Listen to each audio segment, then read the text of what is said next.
Nobody is coming to save you. Nobody is coming to save us.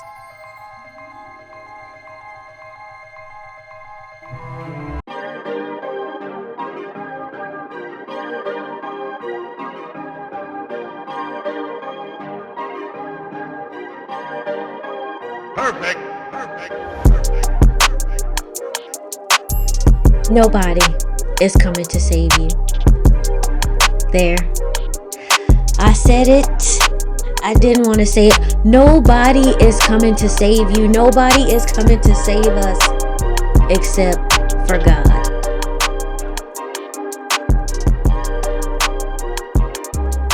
I know the title may sound harsh, but it is a powerful truth. Nobody is coming to save us except for God. Now, this is not about fear. This is about empowerment and our reliance on God. This is not about fear.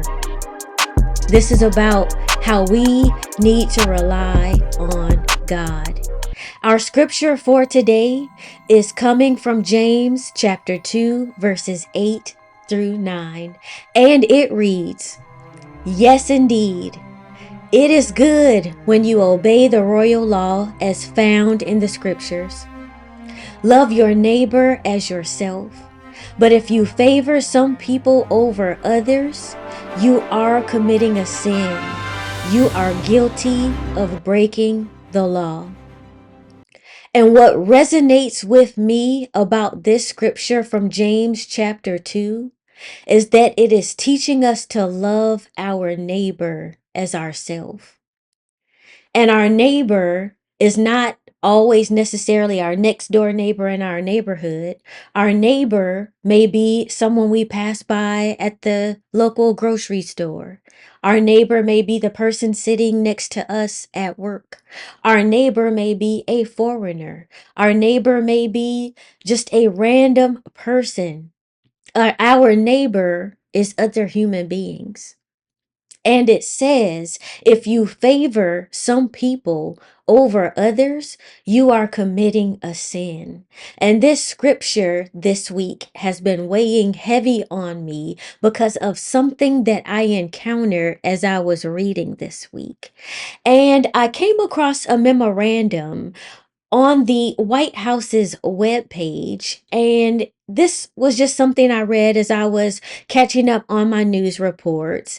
And there was a memorandum, and it was about ensuring accountability and prioritizing public safety in federal hiring. And what I'll do is I'll drop a link for you in the description so that way you can read it for yourself, because there's a lot to this memorandum. But accompanying this memorandum was a fact sheet, and there was a line that I just wasn't able to let go of. And as I read that scripture from James, it just resonated with me as I read this line from this fact sheet. And the line in the fact sheet reads to this effect. It says, "Today, the president signed a presidential memorandum that requires many federal hires to be approved by an agency's presidentially appointed leadership to end incompetence and equity over results." Now, on surface level, it seems pretty benign, okay? Because as we think about incompetence in the workplace, in previous videos, we talked about people that do automotive repair, people that work in the healthcare industry, people that work in hospitality, and none of us want to be on the other side of incompetent workers. People that frequently travel and fly, as I do, you don't want to be on the other end of someone that hasn't demonstrated competence in their profession, right, professionals? But then it's the second part of the sentence that I just haven't been able to let go of since I read it. And I'd like to know in the comments what you think about this. It says to put an end to incompetence and equity over results. So, as we talk about accountability and hiring, We know that a part of hiring the right people means hiring competent people, but it is the equity part. And I would encourage you to go back and watch the video that we have that is entitled Merit, where we break down merit based hiring, merit based incentives, and all of the things that we should have in our workplace, all of the Civil Rights Act and the EEO policies that should be in there, and how we don't discriminate. And as I was reading this and I came to this section where it says we're going to end incompetence in equity over results, it drove me to just make sure that I wasn't tripping. And so I went back to the definition of equity. And here it is, professionals.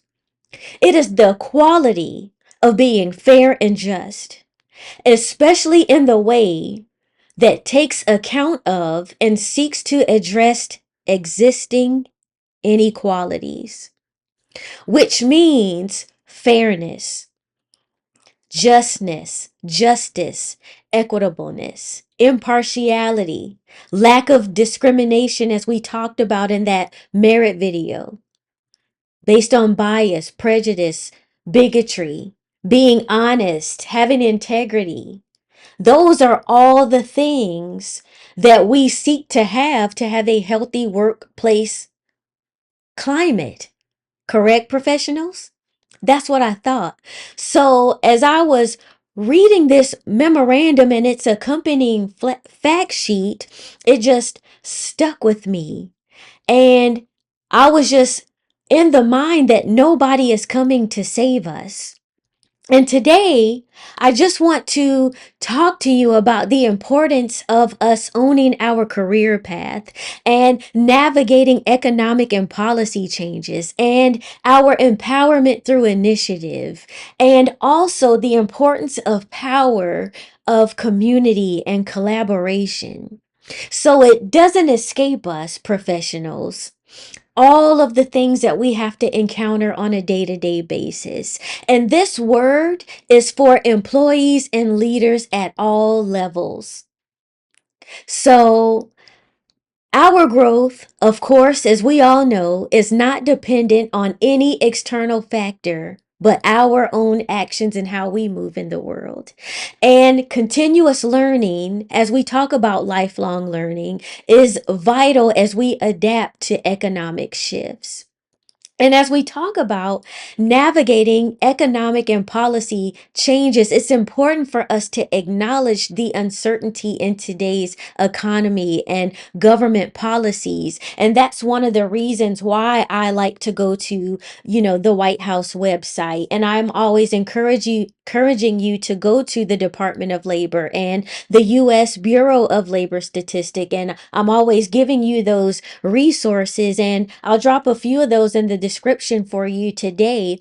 And I came across also the U.S. Bureau of Labor Statistics job report, which was published on July the 3rd. And if you know anything about that report, it gives you a breakdown of the job report for the month prior or the months prior, so you can kind of get a feel for trends going on in the workplace. And that also stuck with me this week. And that report had some trends that I found interesting. And that report from the U.S. Bureau of Labor Statistics, and I'll drop that link for you as well, professionals, just so you can take a look at it if you haven't seen what that report looks like before. It says the number of discouraged workers, which is a subset of the marginally attached who believe that no jobs were available for them, that number increased by 256,000. Among the major worker groups, the unemployment rate for blacks is 6.8%. That increased in June, while the rates for adult women and whites decreased. The jobless rates for adult men, teenagers, Asians, and Hispanics show little or no change over the month. And of course, these numbers fluctuate, and it depends on what is going on with the economy, and of course governmental policies affect what happens with these, can affect these numbers. And as I'm reading the US Bureau of Labor Statistics, I also came across a CNBC report where a prominent payroll processing firm reported that private sector lost 33,000 jobs in June. So, as I'm reading the Bureau Labor Statistic job reports and I'm reading through it and I'm seeing where there are different sectors of the market have added jobs, there's a prominent payroll processing firm that is reporting that there's 33,000 jobs that are lost. So now we're able to connect a few dots and get a feel for why there are an increase of 256,000 that feel that discouragement, who believe that there's no jobs available for them, right? So the US Bureau of Labor Statistics is like, there's new jobs here. There's jobs here. People can go and get jobs, but then there's jobs lost. Like I woke up to a report today that the State Department laid off over 1,000 people.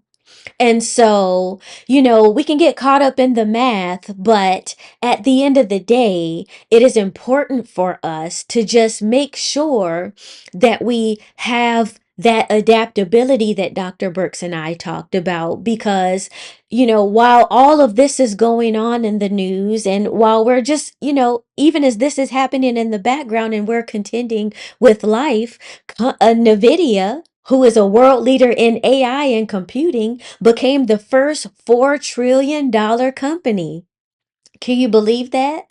So while some workers are discouraged about not being able to find a job and the government is boasting about new jobs, there is a prominent AI company that just hit $4 trillion. So there are like so many moving things going on and happening in the workplace. But we have to remain encouraged to the best of our ability, professionals. And I am encouraging you, I'm encouraging myself also, that we have to remain adaptable.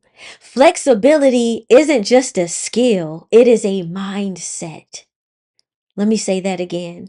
Flexibility is not just a skill, it is a mindset. So as things evolved and things shift, the jobs report is going to come out again next month, and it may read something totally different. There may be other news reports that say something totally contradictory tomorrow. And this is the reason why, when it comes to adaptability and it comes to flexibility, it has to be a skill, and it also has to be a mindset that things are going to change. There used to be a time, professionals, where going into the government sector or going into healthcare or going into certain professions was considered like stable professions. But as we can see today, that's not the case. And it's requiring us to have that agility and that adaptability and that flexibility. But we can be empowered. And when I think about that, I am thinking about community. I'm thinking about people around us and real world examples of people who took charge of their circumstances. I am reminded of individuals like Tiffany the Budgetnista Aliche. She was a successful preschool teacher. She had a healthy nest egg, but a recession hit. Not only did a recession hit, but she got some shady advice from some financial advisor, and the next thing you know, she's in this deep financial hole. And she was able to dig herself out of that hole after a period of time. And now she is a world renowned author and on television programs, helping people all over the world save and pay off millions of dollars in debt. So she went from being a preschool teacher, which was in that time a pretty stable career, like we talked about, having a healthy nest egg. But all it takes is just for one thing to happen, professionals, and the next thing you know, we're navigating uncharted territory. And so that just gives me encouragement and hope to be able to look at somebody who was able to take charge of their circumstances. And then I think about Dr. Eric Thomas, one of my favorite motivational speakers. He overcame a challenging background, including homelessness and dropping out of high school to earn his PhD. And now he's a New York Times best-selling author, and he often laughs about, today he's able to laugh about how it took him 12 years to get a 4-year degree. And I think about Mahisha Dellinger. She left corporate America to follow her passion, and she launched her own award-winning hair care products. And in her biography, Against All Odds, she describes a lifetime of poverty, despair, dysfunction, even physical assault, and how she overcame in her journey from the projects to a penthouse. And so I use these real world stories from real world people that got it from the mud and how they were able to find opportunities within challenges. And so this, I'm talking to myself too, professionals. How do we motivate ourselves, motivate our employees if we're in leadership positions to seek opportunities within challenges? Because we are definitely living in some challenging times, and you may not be in a challenging season right now, but there are people around you that may be. And these are just some of the things that we have to think about. And there is power in community and in collaboration with one another. And as we rely on God, because that is key, I am also stressing that we must leverage teams and talk to one another and foster idea sharing among colleagues and just find a way to build community with one another, especially in this time, because as we can clearly see, things are changing. People are putting profits over ethics. They're putting profits over fairness and productivity over equity, as I just read to you, which means that we have to rely on God and we have to rely on one another, which is so vitally important for us. But what I'm saying is that we are the heroes of our own story.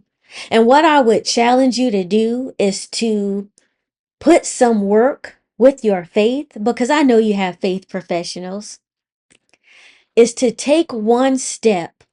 Take one step today toward your goals.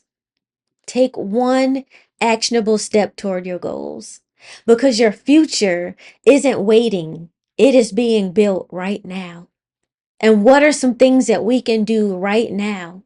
Maybe right now it may just be changing the way that we think. It may be changing the way that we look at things. What is one step we can take today? Maybe it's reading our scripture more. I like to apply the scripture to my day-to-day life, because God is giving me instruction day to day. What is one step we can take today? Maybe it's writing in our journal. Maybe it's planning. Let me know in the comments, professionals. What's one step you plan to take today? Because as we can clearly see, it's going to continue to adjust and change and shift, and it's important for us to remain flexible during this time.